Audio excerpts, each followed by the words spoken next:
Oremos. Nosso bondoso Pai, queremos te agradecer pelo teu imenso amor por cada um de nós. Queremos te entregar esse culto porque ele é seu.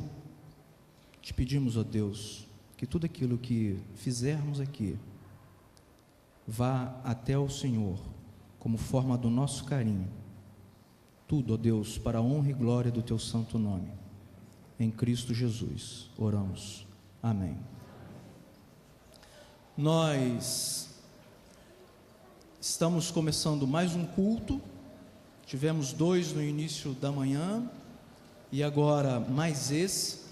Queríamos dizer para aqueles que estão nos vendo através da internet, que sintam-se também acolhidos, participando com a gente desse louvor, dessa gratidão que nós damos ao nosso Senhor todos os domingos e devemos fazê-lo todos os dias da nossa vida.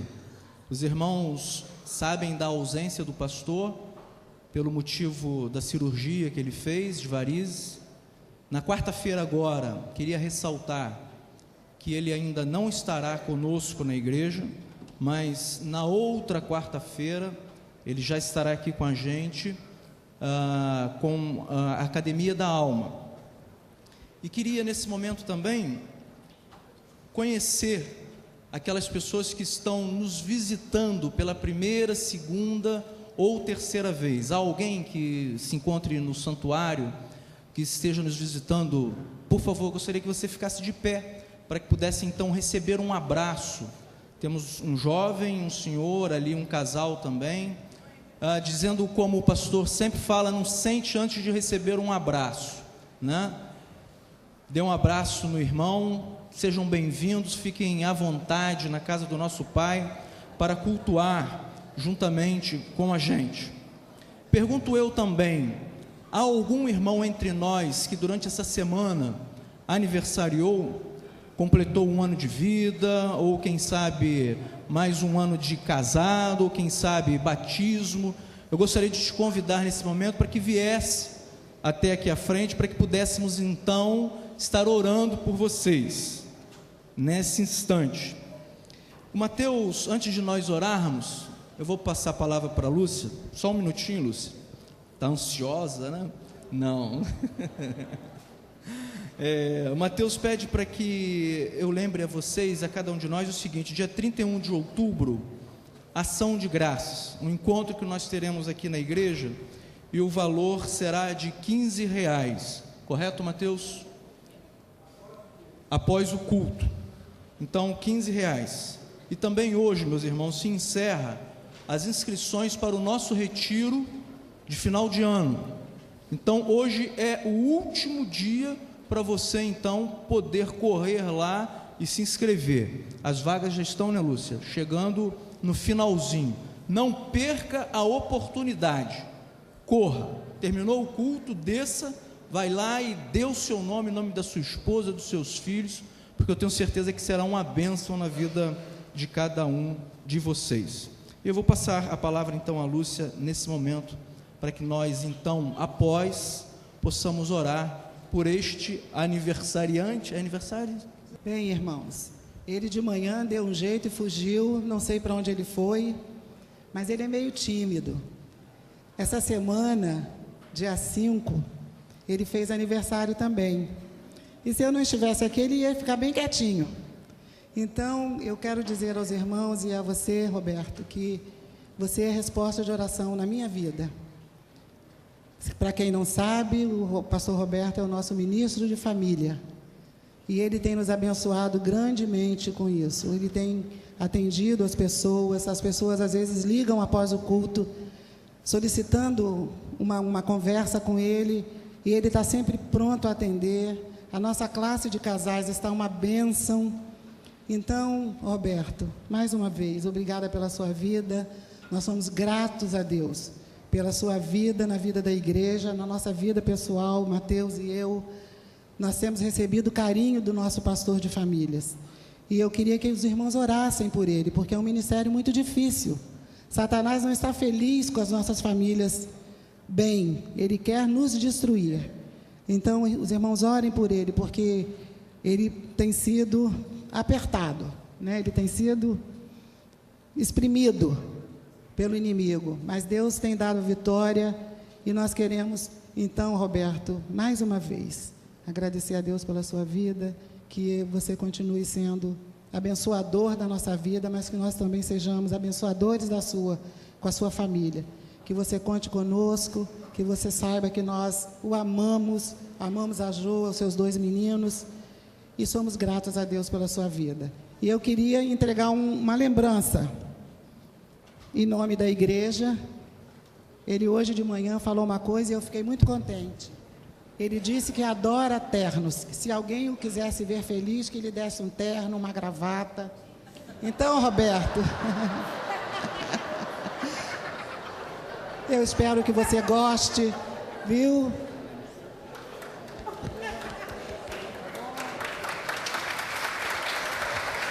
Seja abençoado.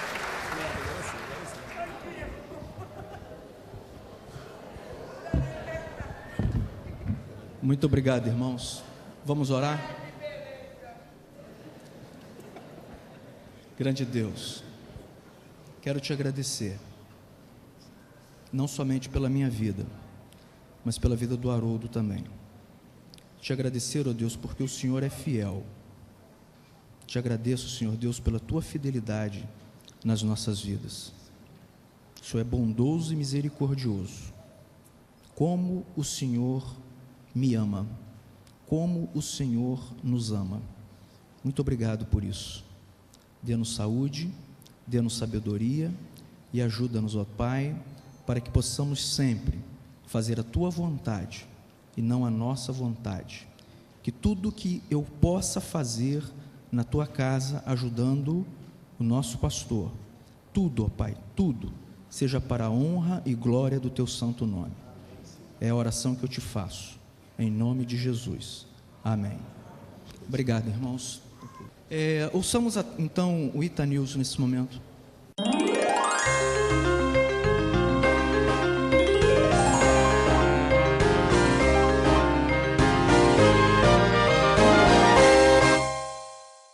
Olá, o Ita News está no ar. No dia 1º de outubro, aconteceu a palestra Envelhecer Sorrindo, com a doutora Cristiane Tavares, sobre a prevenção em saúde bucal. O evento foi uma homenagem ao Dia Nacional e Mundial do Idoso. Toda última sexta do mês, o Grupo Pedras Vivas realiza um trabalho junto com um grupo de apoio escolar, com atividades como contação de histórias e declamações. Venha fazer parte dessa integração entre as duas fases da vida, a infância e a terceira idade. Se você ainda não adquiriu o Evangelho de João personalizado em comemoração aos 75 anos da nossa igreja, não perca tempo, vá até o hall de entrada e adquira o seu. Em outubro, acontecem os Jogos Pan-Americanos em Guadalajara, no México. E o destaque da seleção brasileira de saltos ornamentais é a Andressa Mendes, uma itapurucense. Nós estivemos com ela para saber como estão os preparativos. Veja só! Estamos aqui com a Andressa Mendes. Ela é adolescente da nossa igreja e é atleta de saltos ornamentais. Ela estará junto com a delegação brasileira, representando o nosso país nos Jogos Pan-Americanos de Guadalajara, em outubro. Andressa, qual a sua expectativa para o Pan-Americano 2011? Bom, ganhar bastante experiência, né? Porque eu vou competir sem obrigação, sem disputas de medalhas. Eu vou competir para poder me divertir, para saber realmente o que é uma competição de nível, o que é ganhar experiência. E como você associa essa sua vida de atleta e vida de estudante? Porque dá para saber que complica um pouco assim, essas aulas que você perde na escola. Como você associa essas duas vidas? Bom, nem que seja uma semaninha que eu perco viajando, atrapalha muito nos meus estudos. Aí meus amigos ficam aqui na expectativa, me ajudando com as aulas, sabe? Com a matéria. Eles sempre tiram cheques pra mim e depois tentam me explicar tudinho pra eu poder entender. E assim eu levo os estudos a sério. A Andressa está indo para Guadalajara com o grupo de saltos ornamentais no dia 22 de outubro. Lá ela competirá trampolim de 3 metros e plataforma de 10. E que lá em Guadalajara você possa estar sendo luz para aquelas pessoas e que possam observar que existe um Deus maior e uma razão de uma alegria maior dentro de você. Muito obrigado. Eu me despeço por aqui e desejo uma semana abençoada a todos vocês. Tchau!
Somos cristãos, assim sabemos e cremos que Jesus é o Filho do Deus vivo. Nós vamos cantar o hino 80 do HCC e eu acho que a gente pode ficar de pé, né, irmã?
Mateus 16, 13 e 17.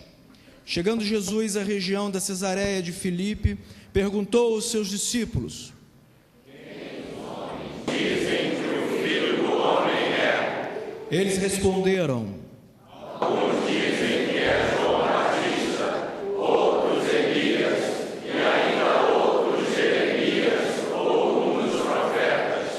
E vocês, perguntou ele, quem vocês dizem que eu sou? Simão Pedro respondeu: tu és o Cristo, o Filho do Deus vivo. Respondeu Jesus: feliz é você, Simão, filho de Jonas, porque isso não lhe foi revelado por carne ou sangue, mas por meu Pai que está nos céus.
Amém. Nós vamos participar nesse momento dos dízimos e das ofertas. Antes eu gostaria de convidar o Marcos Lima para que viesse até a frente, que ele tem algo a nos falar. Logo em seguida estaremos lendo Colossenses 2, 6, 7.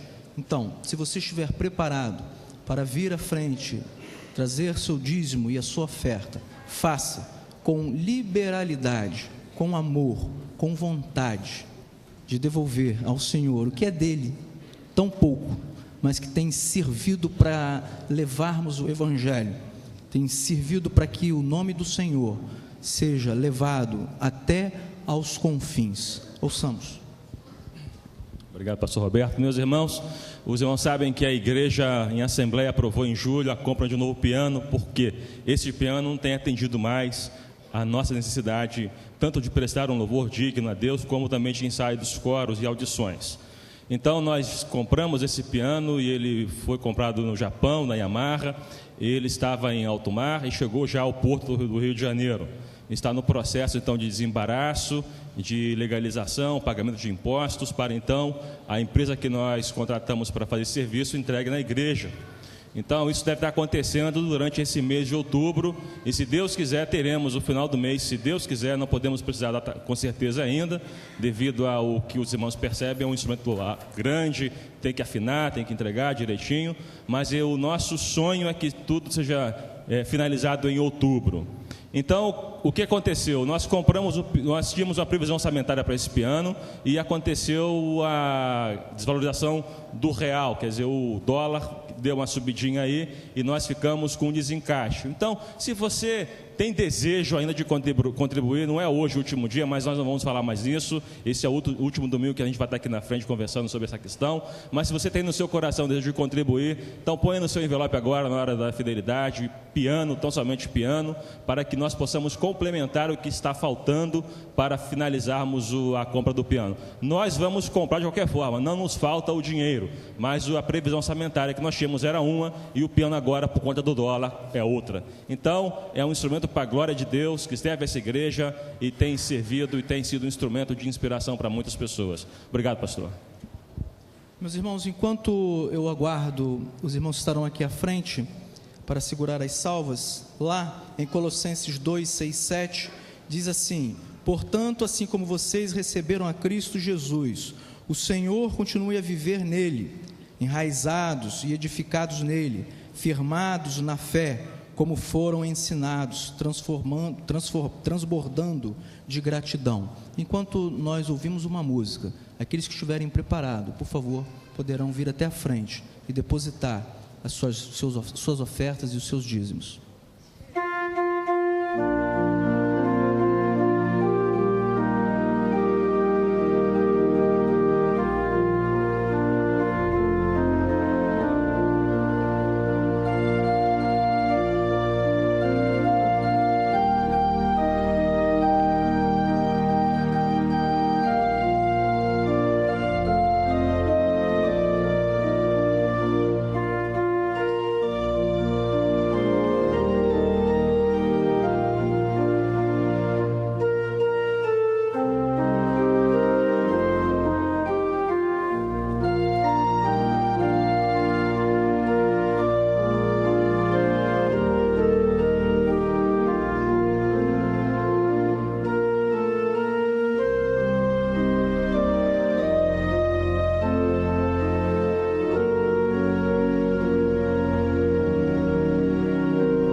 Os irmãos poderão levar as salvas e nós vamos ouvir nesse momento, mais uma vez, o coro masculino. Minha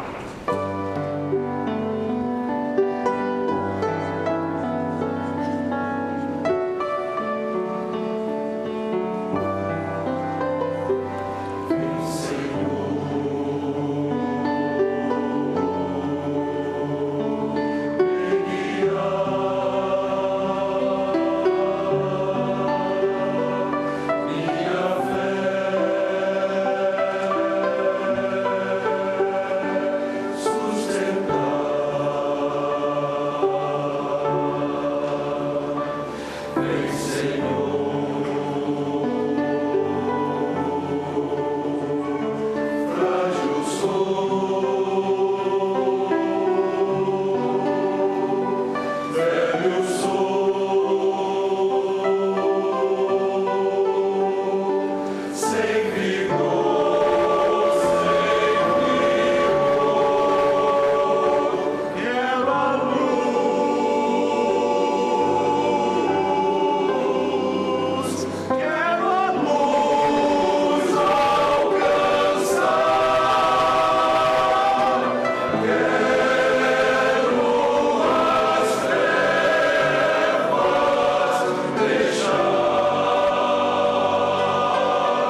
Leitura bíblica em Salmo 63, 1:8.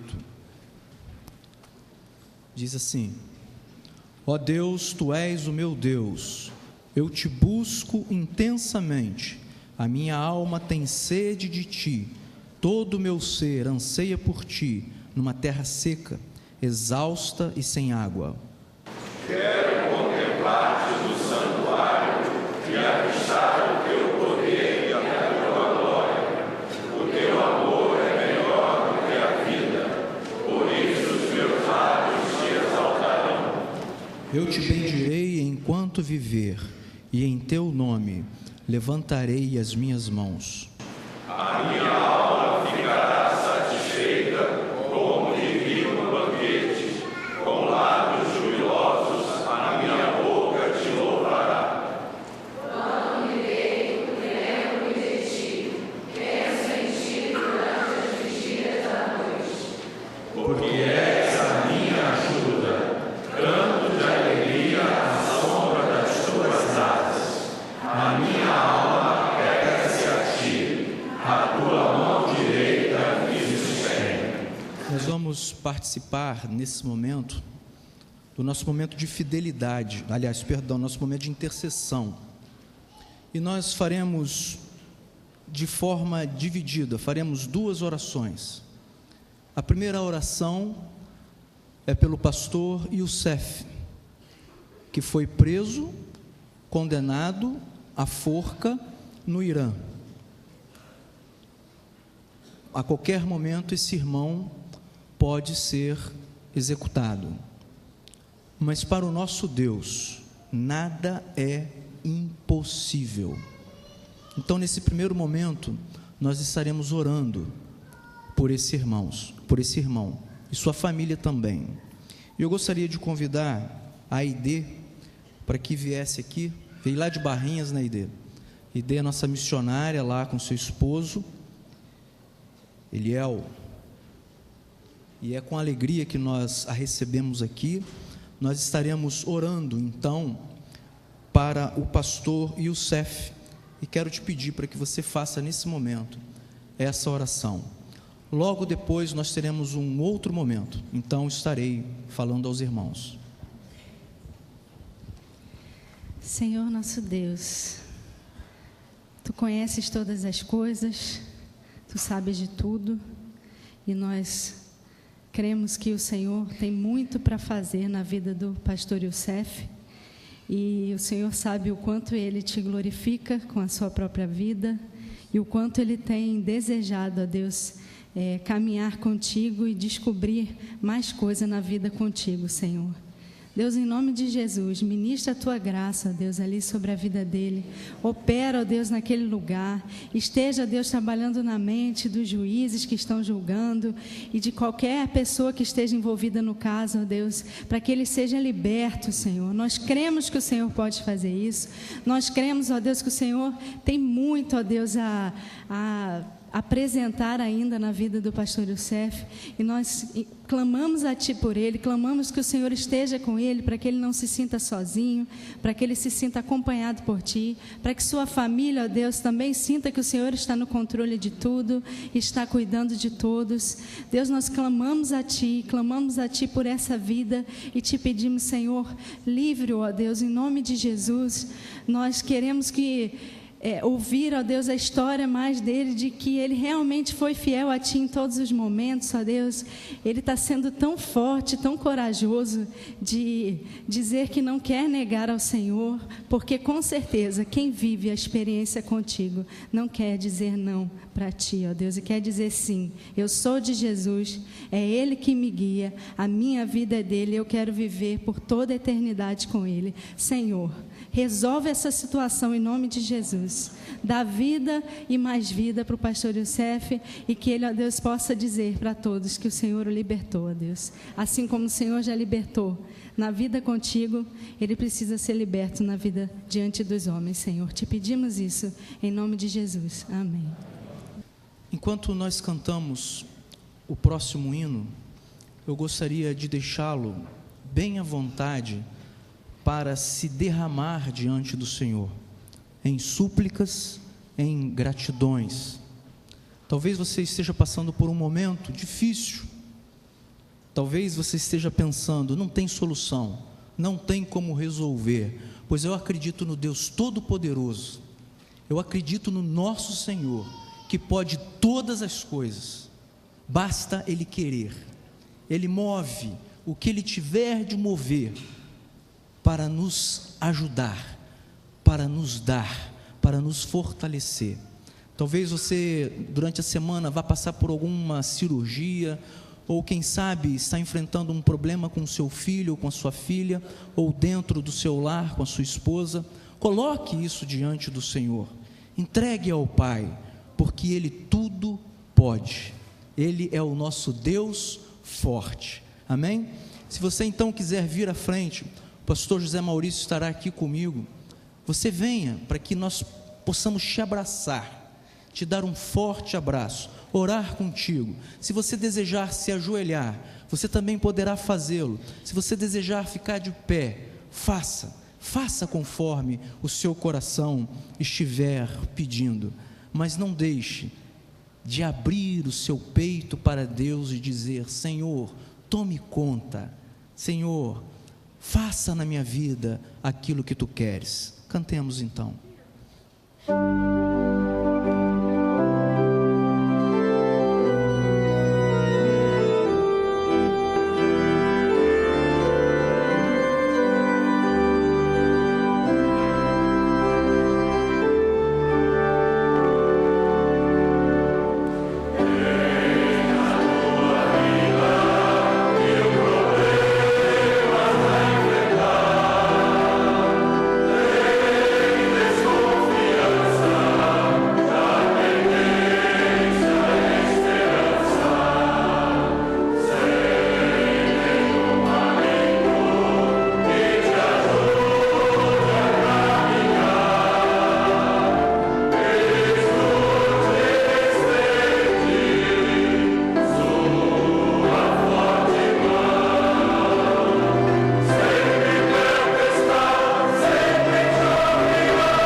Ó Deus Santo, Deus maravilhoso, nós nos prostramos diante da Tua presença, ó Pai, porque reconhecemos, ó Deus, a Tua grandeza, reconhecemos, ó Deus, o Teu poder sobre as nossas vidas, e é por isso, ó Deus, que nesta hora nós nos colocamos inteiramente diante do Senhor. Sabemos, ó Pai, que há pessoas aqui neste santuário que estão atravessando lutas, dores, tristezas, enfermidades, problemas no seu lar, problemas financeiros, Algumas pessoas podem estar desempregadas e precisando, nesta hora, ó Deus, de uma porta de emprego para o sustento da sua família. Mas, ó Deus, nós cremos num Deus que é todo-poderoso. Por isso, ó Pai, nós nos prostramos diante do Senhor e suplicamos ao Senhor que o teu favor, ó Pai, a tua graça, a bênção da cura, a bênção, ó Deus, da restauração de lares, a bênção da paz, a bênção da transformação, da libertação, da salvação, se manifestem, ó Deus, na vida de nossa igreja e daqueles que nos assistem pela internet. Ó Deus, nós reconhecemos nesta hora que nós somos completamente dependentes do Senhor. Pedimos nesta hora, Senhor, que o Senhor acalente os corações tristes, aqueles que estão, ó Deus, quem sabe, até mesmo numa situação de desespero, achando que não há uma solução. Estenda, Senhor, como acabamos de cantar neste hino, a tua forte mão e segura na mão dessa pessoa, Pai, para que ela possa, ó Deus, sentir a tua graça, o teu poder e a tua misericórdia. Obrigado, Senhor, porque o Senhor ouve as nossas orações. Obrigado, Senhor, porque tudo aquilo que o Senhor faz é bom para nós, porque o Senhor nos ama e o Senhor sabe, ó Deus, exatamente aquilo que nós necessitamos. É nesta confiança que nós oramos, é nesta confiança que nós declaramos, sim, Senhor, vitória sobre as nossas vidas, porque nós cremos num Deus, o Deus que nos faz mais do que vencedor. O nome de Jesus Cristo nós oramos, amém e amém, Senhor. Todos podem se sentarmos. Hoje estará nos trazendo a palavra o pastor Alcenir. Gostaria de chamá-lo até aqui para que pudesse então orar por ele. E que tu sejas usado pelo poder de Deus para nos trazer a sua palavra. Deus Todo-Poderoso, graças eu te dou pela vida do pastor Alcenir. Graças eu te dou, ó Pai, pela sua esposa e pelos seus filhos. Te peço, ó Pai, em nome de Jesus, esteja com a família dele.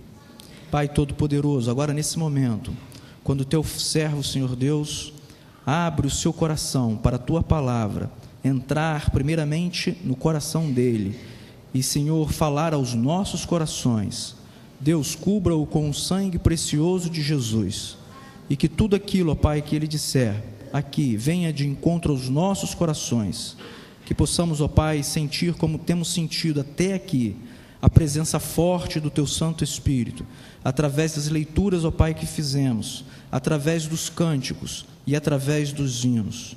E agora, Pai, nos colocamos diante do Senhor, para Te ouvir ainda mais, em nome de Jesus, amém. Eu gostaria que você abrisse a sua Bíblia no Evangelho de João, capítulo 6. Nós vamos ler do versículo 60 ao versículo 69. João, capítulo 6, o Evangelho, versículos 60 ao 69. Ao ouvirem isto, muitos dos seus discípulos disseram: dura é essa palavra, quem pode suportá-la? Sabendo em seu íntimo que os seus discípulos estavam se queixando do que ouviram, Jesus lhes disse: isso os escandaliza? Que acontecerá se vocês virem o Filho do Homem subir para onde estava antes? O Espírito da vida, a carne não produz nada que se aproveite. As palavras que eu lhe disse são Espírito e vida. Contudo, há alguns de vocês que não creem. Pois Jesus sabia desde o princípio quais deles não criam e quem o iria trair. E prosseguiu: é por isso que eu lhes disse que ninguém pode vir a mim a não ser que isso lhe seja dado pelo Pai. Daquela hora em diante, muitos dos seus discípulos voltaram atrás e deixaram de segui-lo. Jesus perguntou aos 12: vocês também não querem ir? Simão Pedro lhe respondeu: Senhor, para quem iremos? Tu tens as palavras de vida eterna. Nós cremos e sabemos que és o Santo de Deus. Meus irmãos, esse texto é algo assim que mexe com a nossa religiosidade, mexe com o nosso relacionamento com Deus. Há um divisor de água nesse instante, naquela multidão que seguia Jesus Cristo. E é interessante que quando a gente analisa o contexto e a história, se você for lá para o versículo 1 desse capítulo 6, você vai ver que a história se desenrola de uma maneira muito semelhante ao que acontece hoje no nosso contexto. Existia uma grande multidão que ouvia dos milagres de Jesus. E essa multidão ia atrás de Jesus em função do que ouvia e via. Jesus fazia milagre e essa multidão estava atrás do milagre. Ela estava ali. E é interessante porque na quarta-feira, agora dia 12, a estátua do Cristo Redentor vai comemorar 80 anos. E o jornal O Dia está com uma promoção em que aquelas pessoas que escreverem a melhor história aos pés do Cristo, essas histórias vão ser selecionadas e vão ser divulgadas. Histórias aos pés do Cristo Redentor. E meus irmãos, o verdadeiro Cristo fez várias histórias ao longo da sua existência. E o que essa multidão estava acompanhando era exatamente essas histórias. E uma das histórias que foram com certeza contadas e vistas por essa multidão foi de uma mulher com um fluxo de sangue, que penava há 12 anos com uma enfermidade, e que ao ver Jesus passando, se prostra aos pés do Cristo. E tem ali uma história aos pés desse Cristo, porque Jesus cura aquela enfermidade daquela mulher, uma mulher que sofria durante 12 anos. Essa história foi divulgada ali naquele ambiente, naquele contexto, e muitas pessoas ouviram essas histórias, essa história. Jairo, um grande homem também daquele povo, daquele contexto, este homem estava com a sua filha doente em casa. E aí, ouve de falar de Jesus, ouve dos milagres que Jesus estava realizando, e também se achega aos pés do Cristo, do verdadeiro Cristo. E Jesus sara, restaura, ressuscita a filha desse homem. Histórias que estavam sendo contadas e que a multidão estava ouvindo, e de repente uma multidão enorme estava seguindo a Jesus. E essa multidão, né, que segue a Jesus, ela chega num determinado momento em que está no monte, num vale, sem comida, sem o que beber, e os discípulos de Jesus, a primeira iniciativa desses homens é de falar para Jesus: Jesus, olha, mestre, manda esse povo embora, porque já é tarde da noite e esse pessoal está faminto. Manda ele para casa, para eles buscarem comida. Mas, meus irmãos, Jesus, ele olha para as nossas necessidades. Jesus não é indiferente à necessidade do povo. Essa é uma história que era contada, as pessoas ouviam falar. E é interessante porque nesse contexto, né, quando Jesus manda essa multidão assentar-se aí no campo. E aí providencia ali o que tinha, aqueles 5 peixes, aqueles 2 pães. E aí começa, né, aquela multiplicação, o pessoal começa a receber ali o alimento, e fica caracterizado de que Deus não é indiferente à necessidade do povo. Quando Jesus entra numa cidade, e aí ali tem um cego, Bartimeu ouve aquele barulho, né, aquela multidão que vem chegando, as pessoas vêm murmurando ali, ele ouve isso. E aí, o que está acontecendo? O que está acontecendo? Não, o Cristo está chegando. E aí este homem, que já tinha com certeza ouvido essas histórias aos pés do Cristo, começa a clamar: Jesus, filho de Davi, tem misericórdia de mim. Jesus, filho de Davi, tem misericórdia de mim. Porque ele ouviu falar e soube que o Cristo não era indiferente às nossas necessidades. E eu sei que aqui hoje, meu irmão e minha irmã, existem pessoas que estão carentes de Deus, que estão necessitadas, que estão com problemas enormes, gigantes. Pessoas que estão enfrentando a morte cara a cara. E que às vezes se sentem abandonadas por Deus. Porque é natural do ser humano esse sentimento. Porque nós queremos ver a coisa muito clara, nítida diante de nós. E quando as coisas não acontecem da forma como nós queremos, surge esse sentimento. Um sentimento de abandono. Mas o que a história de Jesus mostra, meu irmão e minha irmã, meu amigo, é que Jesus não é indiferente ao nosso sofrimento. E quando esse homem está ali suplicando, Jesus, filho de Davi, tem misericórdia de mim, e os discípulos de Jesus, olha, não incomoda o mestre, colocando dificuldades e obstáculos diante deste homem. Jesus ouve o seu clamor, ouve a sua necessidade. Vá lá, busque este homem. E quando um dos seus discípulos chega para esse cego, para Bartimeu, olha, o mestre ouviu o seu clamor, este cego se levanta rapidamente, larga a sua capa e vai em direção ali, sendo guiado e rapidamente está diante de Deus, e está diante de Jesus. E a pergunta que Jesus faz a este homem é a seguinte: o que você quer que eu lhe faça? O que você quer que eu lhe faça? Jesus está fazendo essa pergunta hoje para você. Por que você está aqui hoje? O que você quer que Jesus faça por você? Qual a sua necessidade? É isso que ele está falando ali para aquele cego naquele instante. O que eu posso fazer por você? E Bartimeu se vira para Jesus, sem perder a oportunidade. Mestre, que eu veja. E imediatamente Jesus manda: vai, a tua fé te salvou, você vai recuperar a sua visão, você já está bom.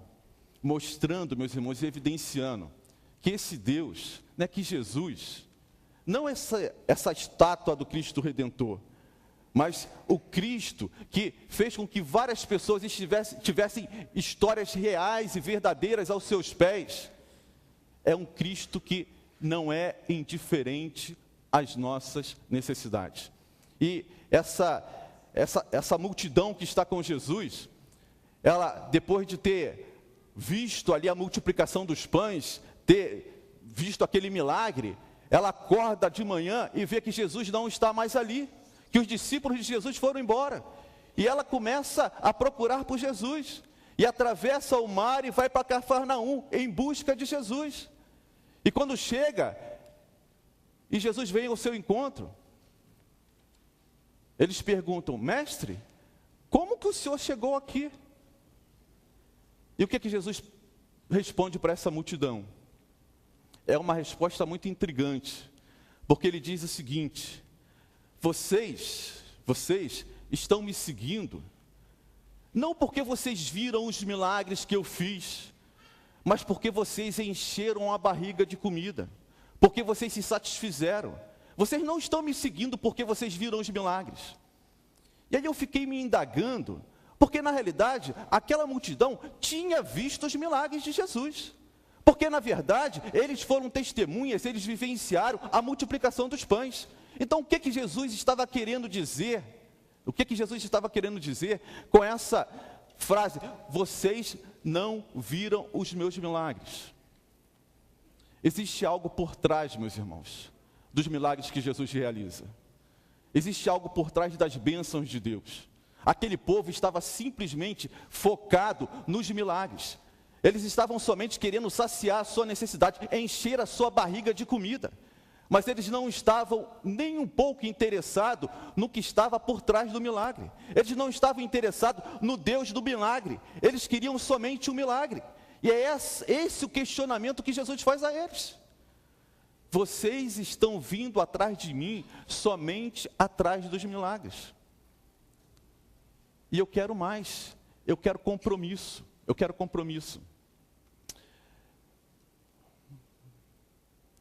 Num determinado momento do ministério de Jesus, ele entra dentro de uma cidade e existem 10 leprosos ali naquela cidade. Os irmãos conhecem bem essa história. E ela é marcante porque contextualiza bem essa história busca somente de milagres. E aqueles homens, ao observarem Jesus, e essa é mais uma história aos pés do Cristo, eles começam a clamar em função da sua necessidade, daquilo que eles precisam naquele momento de Jesus. E eles precisavam ficar livres da lepra. E aí começa: Jesus, tem misericórdia de mim, me livra aqui dessa doença. E mais uma vez Jesus olha para aqueles homens e diz: vão se apresentar aos sacerdotes, porque era o hábito daquele contexto, daquela época, que as pessoas que tinham lepra, ao serem curadas, tinham necessariamente que passar pelos testes do sacerdote. O sacerdote tinha que avaliar e ver se efetivamente aquelas pessoas tinham sido curadas. E aí Jesus já imediatamente manda que eles se apresentem aos sacerdotes. E aí aqueles 10 vão e começam a caminhar rumo ali aonde estava o sacerdote. E de repente eles se veem curados, se veem limpos das lepras, que tanto atormentava aqueles 10 homens. E aí o que acontece? Um daqueles homens, ao se ver curado, ao se ver abençoado por Deus, ao ter recebido a bênção da cura, ele, ao invés de ir correndo para o sacerdote, ele se volta correndo e vai aos pés do Cristo, glorificando a Deus. Senhor, muito obrigado, porque eu fui liberto, porque eu fui curado, porque ele não queria somente a bênção da cura, ele queria algo mais. Ele sabia que o Cristo poderia dar algo mais do que simplesmente uma bênção material. Gente, nós estamos somente em busca de bênçãos materiais. Nós não queremos compromisso com o Deus da bênção. Nós estamos somente na igreja, mas não queremos compromisso com o Deus da igreja. E é isso que Jesus questiona. E esse exemplo fica muito claro.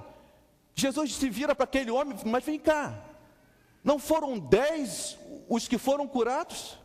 Porque somente você voltou.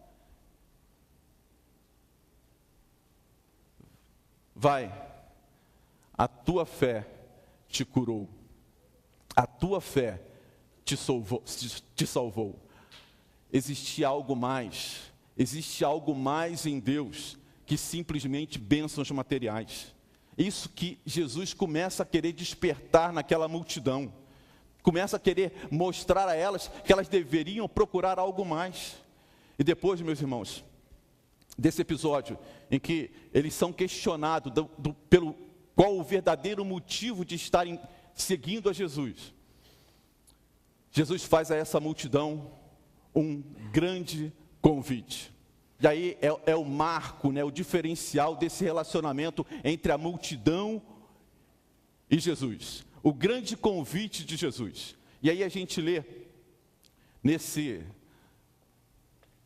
versículos que formam, no caso, esse grande desafio, esse grande convite, que está lá no livro, no capítulo 6, versículo 35, 56, 57 e 58. Então Jesus declarou: eu sou o pão da vida. Aquele que vem a mim nunca terá fome. Aquele que crê em mim nunca terá sede. Todo aquele que come a minha carne e bebe o meu sangue permanece em mim e eu nele. Da mesma forma como o Pai que vive me enviou, e eu vivo por causa do Pai, assim aquele que se alimenta de mim viverá por minha causa. Este é o pão que desceu do céu. Os antepassados de vocês comeram o maná e morreram, mas aquele que se alimenta deste pão viverá para sempre. Os antepassados de vocês foram alimentados pelo maná. Eles comeram, tiveram a sua fome saciada. E os irmãos conhecem a história do povo que sai do Egito e atravessa o deserto e é sustentado por um pão que sai do céu. Aquelas pessoas eram satisfeitas na sua necessidade física, diariamente. Mas o que Jesus diz para essa multidão é que os antepassados de vocês comeram pão. Eles tiveram um milagre que eles queriam, mas todos eles pereceram, todos eles morreram. Nenhum deles alcançou a terra prometida. Agora eu sou o pão da vida. Aquele que come da minha carne, aquele que bebe do meu sangue, esse tem a vida eterna, esse nunca perecerá. É o grande convite de Jesus agora a esta multidão. E meus irmãos, nesse instante, né, nesse momento em que essa multidão se vê diante deste convite, começa a haver ali uma discussão, porque as pessoas não conseguem entender muito o que significa comer a minha carne e beber o meu sangue. Jesus estava propondo um canibalismo ali? Será que era isso? E muitas daquelas pessoas que estavam ouvindo estavam pensando isso. Mas como que esse homem está querendo que a gente coma a sua carne e beba do seu sangue? Será que era isso que Jesus queria? E aí, meus irmãos, a gente vê que num determinado momento da história de Jesus com os seus discípulos, ele diz o seguinte: aquele que quiser me seguir, deve pegar a sua cruz, deve carregar a sua cruz e andar comigo.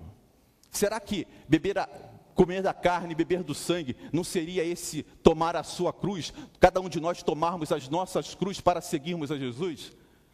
O apóstolo Paulo, lá em Gálatas, ele diz que fui crucificado com Cristo, agora já não sou eu mais quem vivo, mas Cristo vive em mim. A vida que agora vivo-a pela fé no Filho de Deus, que me amou e se entregou por mim. Será que comer a carne de Jesus e beber do seu sangue é esse ser crucificado com Cristo? Será que essa é o segredo que aquela multidão não estava percebendo? O apóstolo Paulo diz que para ele o viver é Cristo. Será que esse viver Cristo, ser Cristo, ter uma intimidade com Ele, estar unido com Ele, será que isso é o comer a carne e o beber o sangue? Esse é o grande convite, e que deixa a multidão ali um tanto quanto conturbada, perturbada. E aí, diante do convite, tem que haver uma resposta. Sempre que você recebe um convite, você tem que dar uma resposta. Não tem como você fugir a isso. E aí aquela multidão se divide.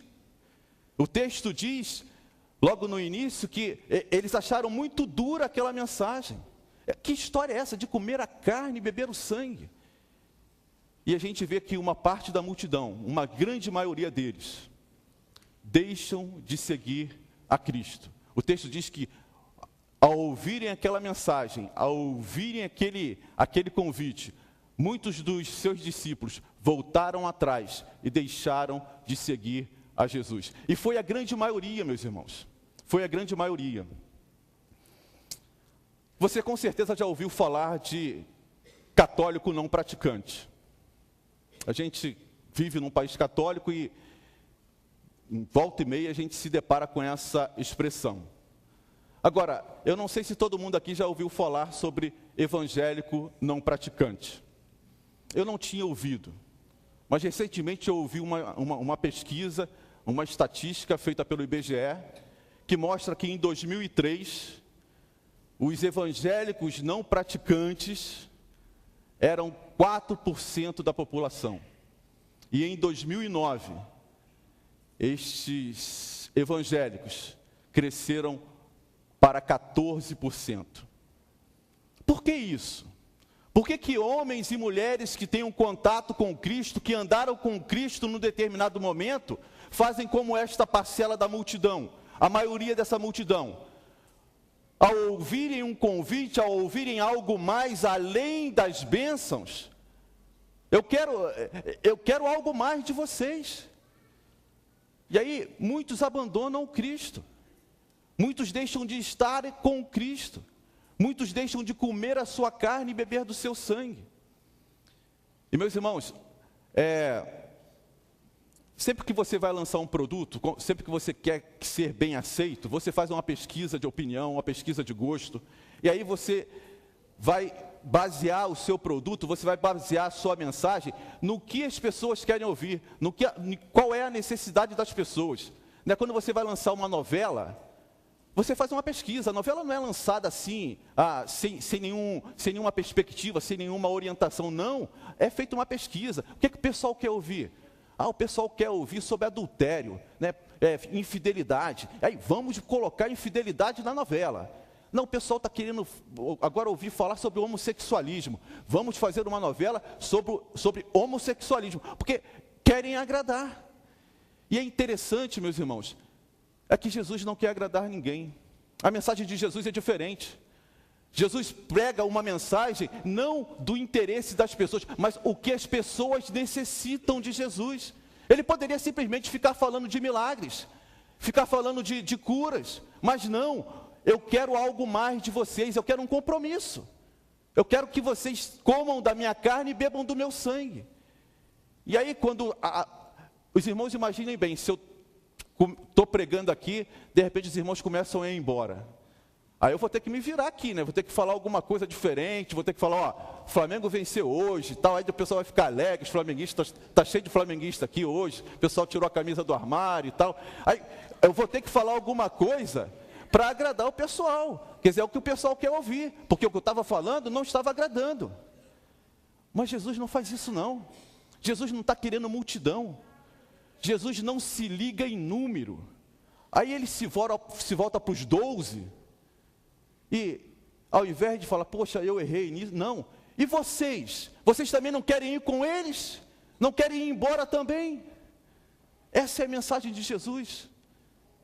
E aí, o apóstolo Pedro, como sempre, né, tomando a frente ali dos discípulos, né, Wesley, aquele Pedro sempre, né, afoito, Senhor, para quem nós iremos? Só o Senhor tem as palavras de vida eterna. E nós cremos e sabemos que Tu és o Santo de Deus. Sim, meus irmãos, aqui está o segredo. Porque aquela multidão que não sabia exatamente quem era Jesus, que não tinha identificado exatamente quem era Jesus, porque muitos achavam que Jesus era um profeta, a ponto de querer torná-lo o rei, ali naquele instante, o rei dos judeus. Por quê? Porque enxergaram em Jesus algo que ele não era. E essa identificação de quem efetivamente Jesus é nas nossas vidas é fundamental. E nós caminhamos às vezes com Jesus sem saber a dimensão de quem é Jesus. Por isso nós somos tão relapsos, nós somos tão descompromissados, nós somos tão infiéis, porque nós não sabemos a dimensão, a grandiosidade do Deus que nós servimos. Essa é a grande realidade. E aí, quando Pedro se vê diante dessa situação, ele demonstra, ele grita, Senhor, para quem nós iremos?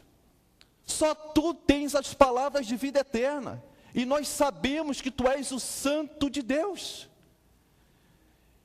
Meus irmãos, diante dessa resposta do apóstolo Pedro, a questão que fica, e que eu gostaria de compartilhar com os irmãos é, por que que eu sou cristão?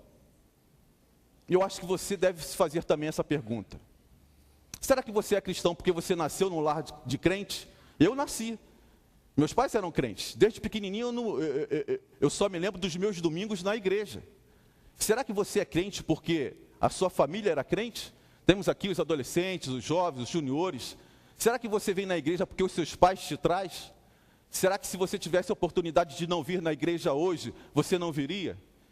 São questões que a gente deve se levantar e deve se fazer. Né? Por que eu sou cristão? Por que eu sou cristão?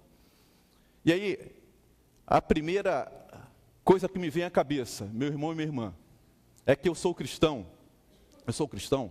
porque esse santo de Deus, o santo de Deus, que o apóstolo Pedro rasga o seu coração, Tu és o santo de Deus, porque Ele morreu na cruz por mim.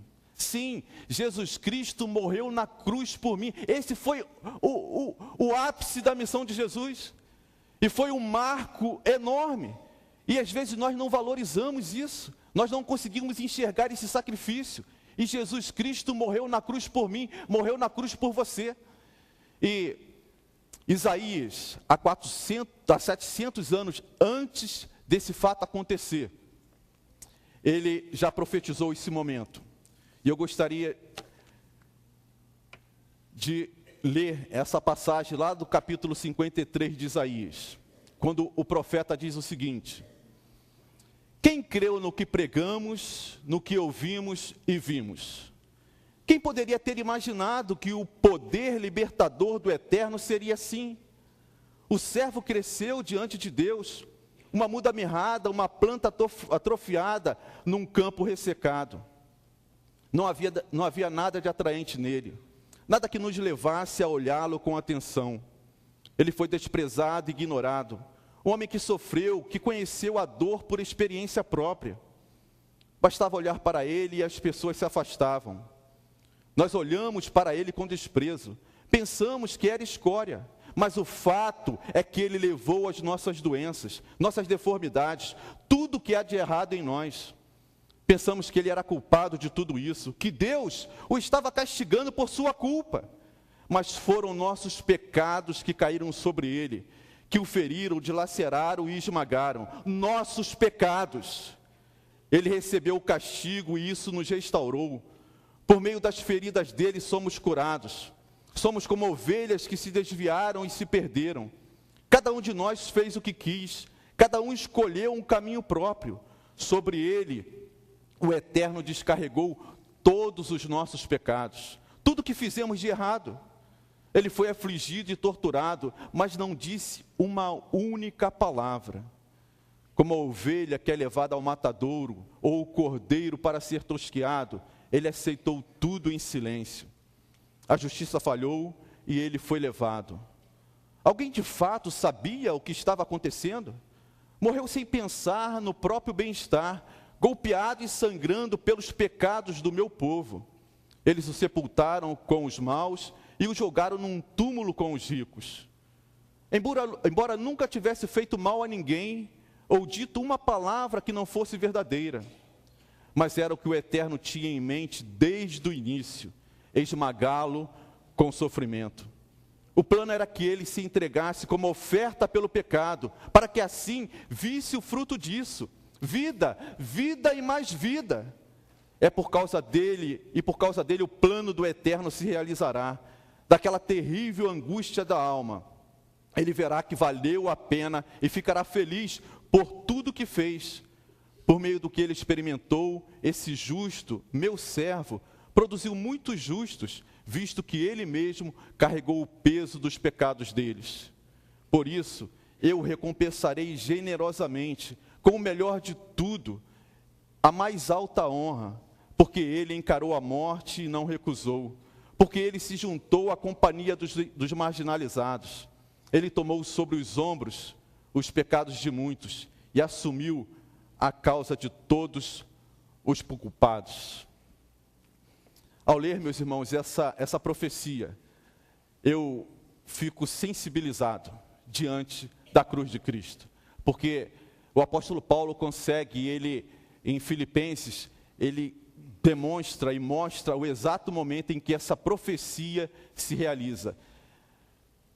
É uma passagem que é muito conhecida lá de Filipenses capítulo 2, versículos de 5 a 11, quando Paulo diz que seja a atitude de vocês a mesma de Cristo Jesus, que embora sendo Deus não considerou que o ser igual a Deus era algo que ele deveria pegar-se, mas esvaziou-se a si mesmo, vindo a ser servo, tornando, semelhante aos homens.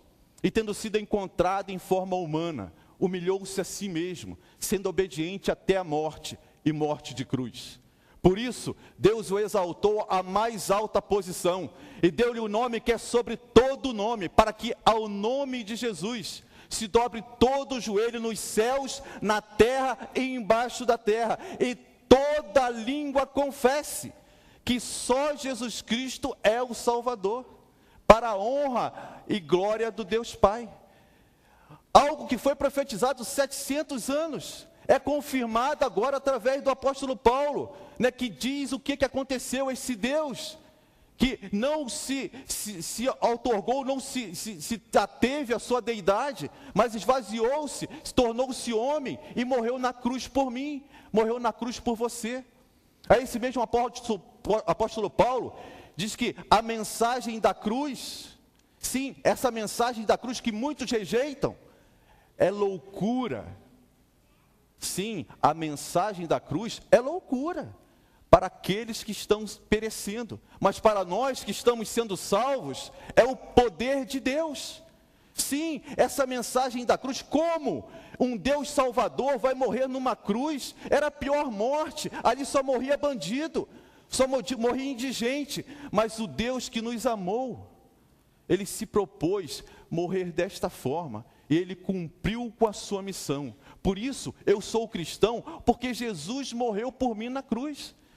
O filme O Peregrino, quem já assistiu, tem uma cena que é maravilhosa, que é muito marcante nesse sentido, Porque o peregrino, ele vem com um fardo na sua caminhada, uma mochila enorme que vai se formando, que vai crescendo aqui nos seus ombros, e aquele peso está cada vez maior, e de repente, ele se vê numa montanha e vê a cruz de Cristo lá em cima. Aí ele corre para essa cruz, e aí conforme ele está subindo ali, se aproximando da cruz de Cristo, esse fardo se solta e rola a montanha abaixo. E é isso que acontece nas nossas vidas, porque Jesus Cristo morreu na cruz para nos livrar do nosso fardo, para nos livrar dos nossos pecados. E muitas pessoas estão virando as costas para essa cruz, estão virando as costas para o sacrifício de Jesus. Por isso, eu sou cristão, porque Cristo morreu por mim na cruz. Mas eu não sou cristão somente porque Cristo morreu por mim na cruz. Eu sou cristão também porque Jesus Cristo ressuscitou. Sim, o Deus que eu sirvo não é um Deus que ficou preso numa cruz, é um Deus que ressuscitou, sim. É um Deus que ressuscitou, um Deus que se levantou. E é interessante, meus irmãos, que alguns relatos desse momento são marcantes, né, com relação a esse fato histórico na vida da humanidade. O evangelista Lucas conta que nas primeiras horas do domingo, mulheres estavam, né, preparando ali perfumes para levar para Jesus, porque Jesus estava ali num túmulo morto. Todo mundo imaginava isso. E as mulheres, com todo cuidado, estavam preparando aquela perfumaria, e elas vão ao túmulo, pensando em encontrar ali o corpo de Jesus. E aí quando elas chegam, elas veem a pedra tinha sido movida. E aí elas entram e não encontram o corpo de Jesus. E aí elas se deparam com dois homens com vestes brancas, e aqueles homens perguntam para esta mulher: por que vocês estão procurando entre os mortos aquele que vive? Jesus ressuscitou. Meus irmãos, essa é uma mensagem brilhante, é uma mensagem ímpar na história da humanidade, porque outros homens morreram, mas só Jesus ressuscitou. Só Jesus ressuscitou. E aí essas mulheres ouvem isso: por que vocês estão buscando entre os mortos aquele que vive? E às vezes nós, indiretamente, inconsciente ou não, servimos a Deus como se Ele fosse um Deus morto, como se Ele não estivesse agora nesse instante entre nós. E aí a minha vida religiosa se torna enfadonha.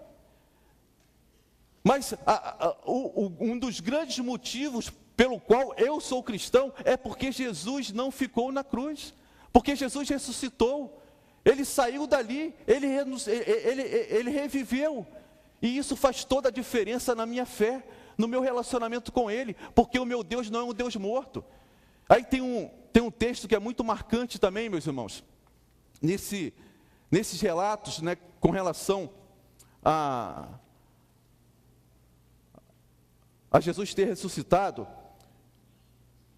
que é lá quando Paulo diz que a primeira coisa que fiz foi apresentar a vocês de coração a mensagem que recebi. O Messias morreu pelos nossos pecados, exatamente como dizem as Escrituras. Foi sepultado e se levantou da morte no terceiro dia. Mais uma vez, exatamente como dizem as Escrituras, falei a vocês que ele apareceu vivo a Pedro, depois aos seus seguidores mais próximos e mais tarde a mais de 500 seguidores ao mesmo tempo, a maioria dos quais ainda vive, embora alguns já tenham adormecido. Depois apareceu também a Tiago e então a todos os apóstolos. Depois destes apareceu também a mim, como a um que nasceu fora de tempo. Essa semana saiu aí nos jornais que uma santa havia chorado, lágrimas tinham escorrido de uma imagem. Eu não vou questionar aqui a questão da fé das pessoas, mas é interessante porque muitas pessoas acreditaram e ficaram ali querendo tocar naquelas crianças que viram essas lágrimas rolarem daquela estátua. E às vezes nós temos tanta dificuldade de aceitar que Jesus Cristo ressuscitou, apesar de todos os relatos. O apóstolo Paulo diz que ele apareceu aos discípulos, apareceu num determinado momento a mais de 500 pessoas que ainda viviam naquele instante, que poderiam testemunhar isso. E às vezes eu tenho dificuldade, meus irmãos, porque eu só não sou cristão, porque eu não creio nessa realidade. Porque se eu creio que Deus, que Jesus Cristo morreu por mim na cruz e ressuscitou, eu vou ser cristão, e é por isso que eu sou cristão. Porque Jesus morreu na cruz, mas também ressuscitou.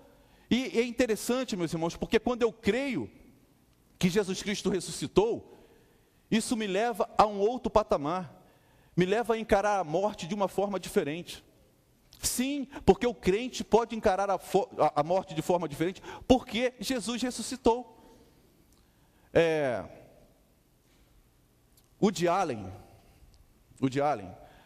numa entrevista, ele foi questionado com relação ao seu relacionamento com a morte. O que você pensa da morte? Você tem medo da morte? E aí ele diz o seguinte: eu não tenho medo da morte. Eu só não queria estar lá quando isso acontecesse. Eu só não gostaria de estar lá quando isso acontecesse. O grande homem da informática, Steve Jobs, que morreu essa semana, ele também, numa palestra, ele falou o seguinte a respeito da morte: ninguém quer morrer. Mesmo as pessoas que querem chegar ao paraíso não querem morrer para estar lá. Mas, apesar disso, a morte é o destino de todos nós. Ninguém nunca escapou. E deve ser assim, porque a morte é provavelmente a maior invenção da vida. É o agente de transformação da vida. Ela elimina os antigos e abre caminho para os novos.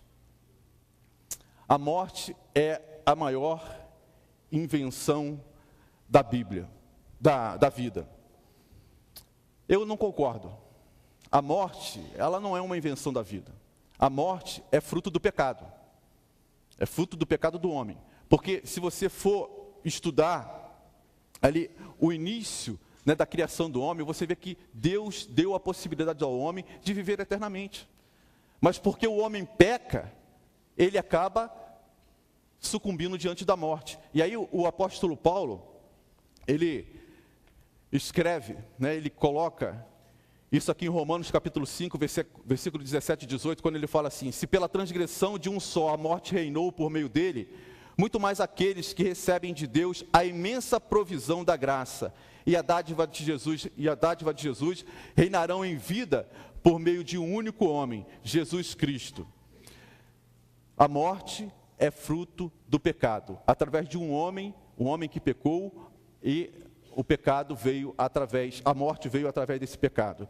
Mas aí, em Mateus capítulo 22, versículo 31 e 32, a gente lê o seguinte, meus irmãos: com respeito à ressurreição dos mortos, vocês nunca leram as Escrituras? A gramática é clara. Deus diz: eu sou, não eu era, o Deus de Abraão, o Deus de Isaac e o Deus de Jacó.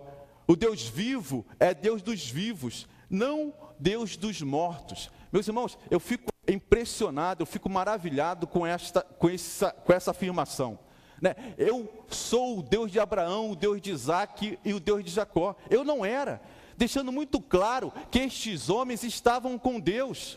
Eles estavam vivos com Deus, mostrando que a ressurreição dos fiéis, a ressurreição do crente é algo real. É algo verdadeiro. Deus não é Deus dos mortos. A morte não pode mais me assustar. O nosso último inimigo foi vencido quando Jesus ressuscitou na cruz. Então, eu sou cristão porque Jesus ressuscitou. E porque Jesus ressuscitou, eu posso encarar a morte de uma forma diferente. Ninguém quer morrer, como Steve Jobs realmente afirmou. Ninguém quer ir logo para o paraíso. Mas o meu sentimento diante da morte é outro, é diferente, porque a morte já não mais me assusta. E o apóstolo Paulo consegue viver essa realidade. Porque quando ele diz que o viver dele é Cristo e o morrer é lucro, ele está dizendo que ele encara a morte de forma diferente. Quando ele diz que o desejo dele é partir e estar com Cristo, ele está demonstrando que ele encara e ele enxerga a morte de uma forma diferente. E isso é através dessa consciência de que Jesus ressuscitou. Sim, Jesus ressuscitou, e por isso, eu sou cristão. Porque, meus irmãos, eu vejo um pastor Youssef, dando um testemunho, colocando a sua vida em risco, porque não quer negar a Cristo.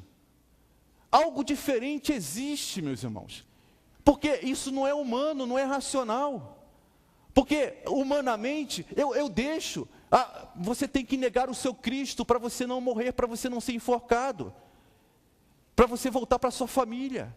Meus irmãos, humanamente, todo mundo correria. Não, eu não quero, eu nego a Cristo. Mas não, esse homem em pleno século 21, a gente não consegue imaginar a dimensão disso. A gente tem que se colocar no lugar deste homem e ver que algo diferente aconteceu na vida dele. Uma transformação, e é a presença desse Deus vivo, desse Deus ressuscitado. A história dos discípulos mostra isso. Homens que estavam amedrontados, como Pedro, de repente se tornam homens corajosos. Por quê? Porque tiveram a experiência de ver Jesus ressuscitado. E esse Jesus que ressuscitou, ele está presente hoje entre nós. Sim, nós somos crentes, nós somos cristãos, porque Jesus ressuscitou.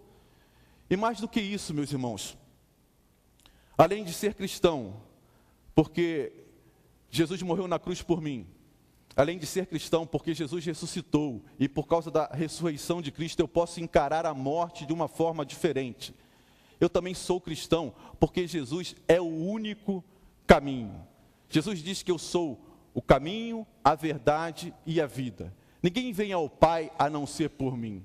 O único caminho para nós chegarmos a Deus é através de Jesus Cristo. Então, por isso, eu sou cristão. E eu gostaria que você prestasse atenção num videozinho que nós vamos passar agora nesse instante, que vai mostrar um pouco desse desafio, né, do porquê ser cristão, de Jesus Cristo ser o único caminho.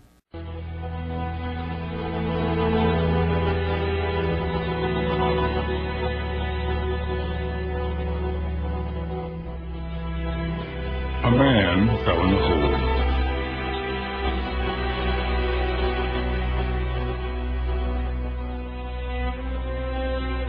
He fell in a hole and he couldn't get out.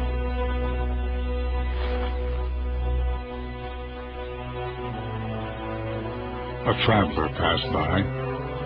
He told the man to meditate, to purify his mind, and when he reached nirvana, all suffering would cease. The man did as he was told, but he remained in the hole. Another man appeared. He explained that the hole didn't exist, and neither, in fact, did the man. It was all an illusion. The man who did not exist was still stuck in the hole that was not there. Another visitor arrived. He instructed the man to perform good deeds to improve his karma, and though he would still die in the hole, he might be reincarnated as something magnificent. Another man looked down from above. He taught the man to pray 5 times a day facing east and to follow 5 important tenets. If he was faithful, one day, perhaps, the divine would set him free. The man prayed as best he could, but he was losing strength, and in the hole he remained.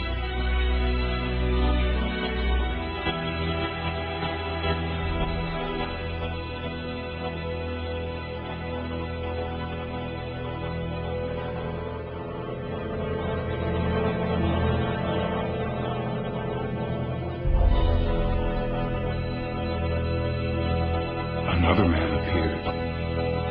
There was something different about him. He called down to the man in the hole and asked him if he wanted to be free.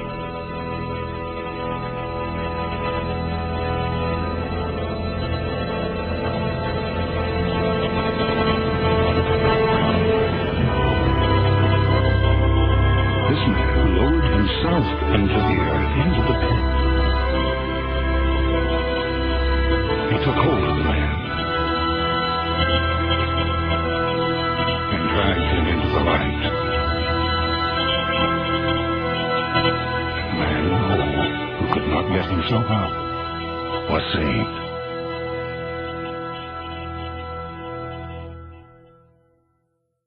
Então, passam várias pessoas oferecendo oportunidades, né, e exigindo daquele homem algo que ele deveria fazer para sair do buraco. Aí, de repente, chega um homem vestido de branco e ele pede socorro a este homem. Você quer sair do buraco? Quero sair do buraco, eu estou aqui morrendo.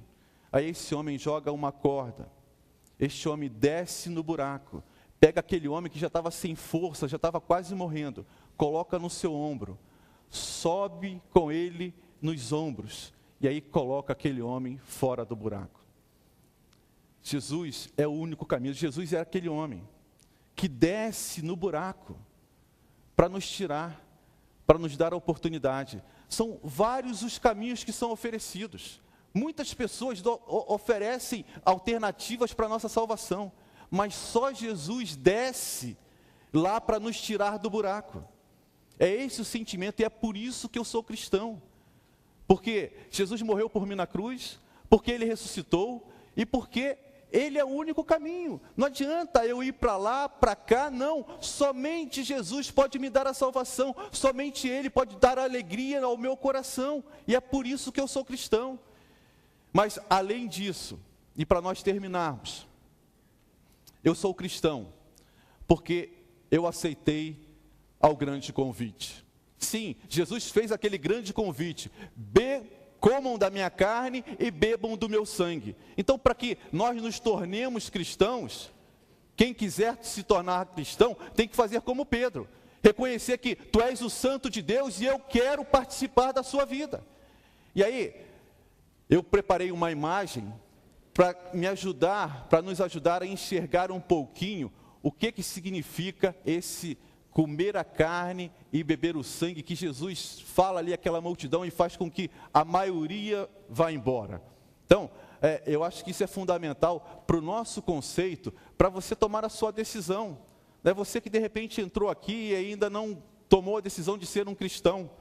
Você não pode tomar essa decisão assim, sem ter um conceito, sem entender exatamente o que você está fazendo. Então, o grande convite, né, comam a minha carne, bebam o meu sangue, sejam um comigo, deveria estar representado, né, sobre uma imagem que eu preparei, que os irmãos sabem que eu gosto de passarinho. E eu recebi uma imagem. Isso. Irmãos, eu não pude resistir. Olhem essa imagem. Eu fiquei imaginando e fiquei pensando, meus irmãos, é isso que é comer a carne de Jesus e beber do seu sangue.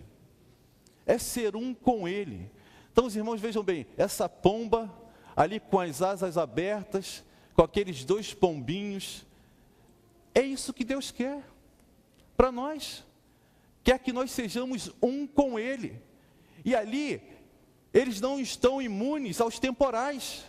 Eles não estão imunes às adversidades. Sim, porque eles estão ali, vão enfrentar adversidades temporais. Mas são um. Deus está ali protegendo e guarda.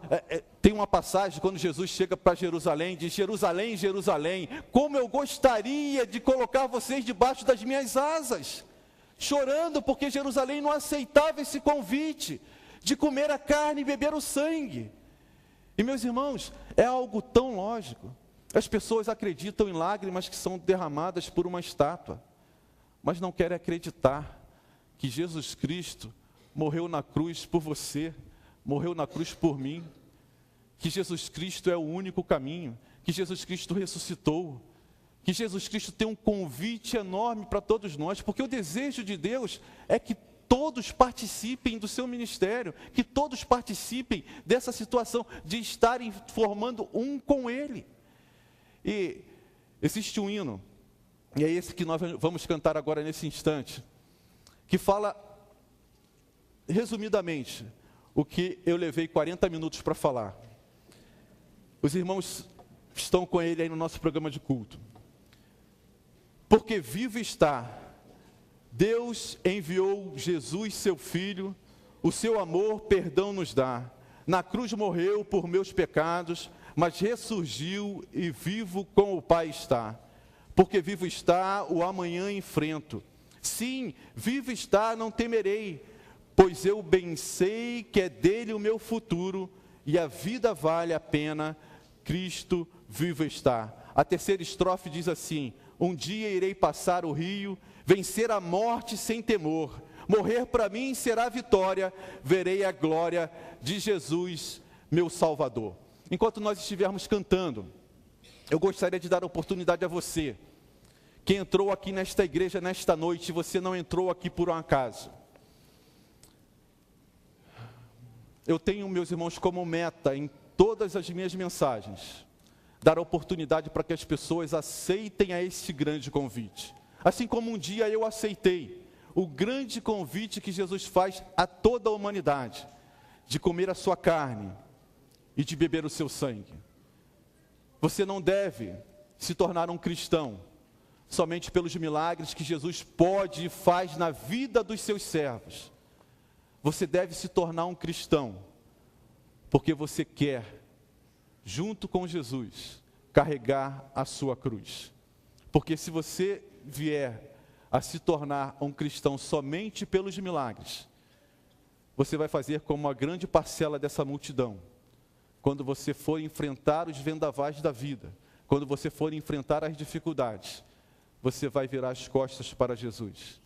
Mas Jesus quer algo mais de você, quer esse compromisso de comer a carne e beber o sangue. Então, enquanto nós estivermos cantando, se você que entrou aqui nesta noite, que ouviu a mensagem que nós pregamos, né, de por que ser cristão, né, de porque Jesus Cristo morreu na cruz por você, porque Jesus Cristo não permaneceu na cruz, mas Ele ressuscitou, Ele vivo está, porque Jesus é o único caminho, e porque você pode hoje, nesta noite, aceitar o grande convite que Jesus faz, que é de comam da minha carne e bebam do meu sangue, torne-se um comigo, não enfrente os temporais da vida, não enfrente as adversidades que a vida nos apresenta sozinho.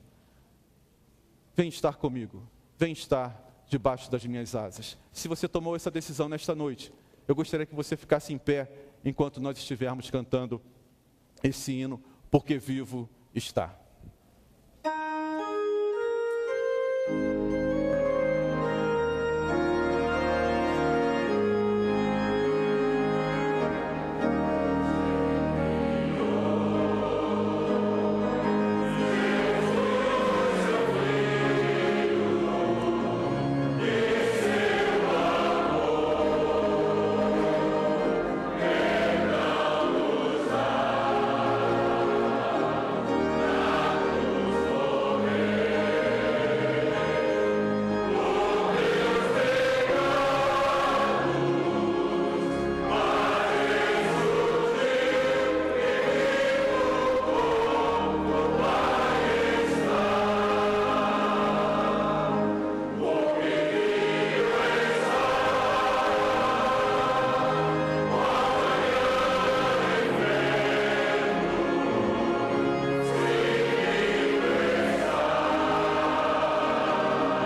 acredito que existem outras pessoas aqui que podem tomar essa decisão de aceitar a Jesus Cristo nesta noite. Essa é uma decisão importantíssima na vida do ser humano. Por isso eu não sou muito de insistir, né, porque a mensagem da salvação não é algo barato. Ela custou a vida de Jesus Cristo. Mas às vezes você está precisando de um empurrãozinho. Então nós vamos cantar mais uma vez essa primeira estrofe. E se você tomou essa decisão, assim como... Qual é o seu nome? Frederico.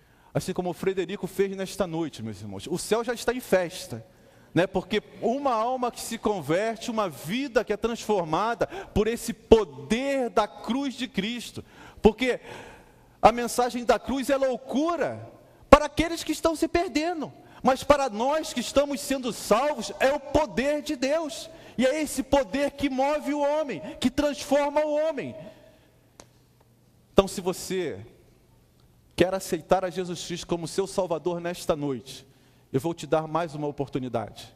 Enquanto nós estivermos cantando essa primeira estrofe, você pode se levantar e vir aqui à frente. Logo em seguida nós vamos orar pela sua vida, para que Deus continue a trabalhar no seu coração, nessa jornada que hoje vai se iniciar na sua vida. Então, se você quer aceitar a Jesus Cristo, se você quer comer da carne de Cristo, se você quer beber do sangue de Cristo, se você quer aceitar esse grande convite, não fique preso no banco, se levante, venha aqui à frente.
Obrigado, Senhor, porque quem somos nós, ó Deus, diante de Ti? Um Deus vivo que trabalha por nós, ó Deus, que apesar de não merecermos, apesar de sermos infiéis diante de Ti, Tu és fiel, ó Deus, para com cada um de nós. E obrigado, Senhor, porque Tu morreste na cruz por cada um de nós. Obrigado porque Tu és um Deus vivo, Tu não és um Deus morto, ó Deus. E porque Tu és um Deus vivo, nós podemos encarar a morte, o nosso único inimigo, o nosso último inimigo, de uma forma diferente, ó Deus. Obrigado, ó Deus, porque Tu és o único caminho que nos leva a Deus. Obrigado pela vida do Elton, obrigado pela vida do Frederico, obrigado por esta jovem, ó Deus, que foram tocados pela Tua palavra. Que esta semente, ó Deus, que foi colocada em seus corações nesta noite, possa germinar, possa crescer, e que nenhuma dificuldade, nenhum temporal, nenhuma adversidade possa atrapalhá-los, ó Deus, nesta caminhada que hoje eles iniciam. Que nós possamos ser, ó Deus, assim como aquela figura, ó Deus, um contigo, estarmos debaixo da Tua proteção, estarmos debaixo das Tuas asas. Ó Deus, em nome de Jesus, abençoa esses meus irmãos, ó Deus. Obrigado, Senhor Deus, pela vida deles. Ajude-os, Senhor Deus, aí nas suas dificuldades, nos seus problemas. Abençoa a sua casa, abençoa o seu lar, abençoa a sua família. E que em nome de Jesus, ó Pai, esta decisão seja uma decisão para sempre, Pai. Que nada, Deus, nada, nenhuma artimanha do nosso inimigo possam demovê-los, ó Deus, desta decisão que eles tomam nesta noite, de comer a tua carne e beber o teu sangue. Em nome de Jesus. Amém. Deus os abençoe. Pega o nome deles, tá? Meus irmãos, nós estamos, no final do nosso culto. Quero agradecer muitíssimo a presença dos irmãos. Dizer que amanhã, às 19 horas, nós temos o nosso culto de segunda-feira, o que nos dizem os profetas. Na quarta-feira, nós não teremos a Academia da Alma, o pastor Israel ainda está ausente. Nós teremos o culto normal com o pastor José Maurício. Então, se você puder estar aqui amanhã, às 19 horas, conhecendo o culto de segunda-feira, se você nunca veio, venha. Nós temos uma parte de louvor, nós temos uma parte de adoração, de oração, de clamor diante de Deus. Nós temos um momento da mensagem da palavra de Deus. Então, vai ser muito bom se você puder vir. Não esqueçam que quarta-feira, no dia 12, às 24 horas de oração que a Junta de Missões Mundiais está promovendo, a nossa igreja foi convocada a estar dirigindo o horário de 6 da manhã às 7 da manhã na capela do Seminário do Sul. Então, prepare aí na sua agenda, antes de você começar o seu dia, vá para a capela para nós começarmos ali orando e clamando a Deus pelo Brasil e pelo mundo. Que Deus possa nos abençoar e que você tenha uma semana de vitórias. Vamos mais uma vez nos colocar em pé e vamos orar nesse instante. Senhor, mais uma vez nós queremos te agradecer por tudo que tu és em nossas vidas. E agora, ó Deus, que o teu amor infinito, que a tua graça maravilhosa e a consolação e a presença do Espírito Santo esteja com cada um de nós, com todos os nossos familiares, hoje e para todo sempre. Amém e amém. Deus os abençoe, os irmãos podem sentar. A graça de Jesus e a comunhão do Pai estejam sempre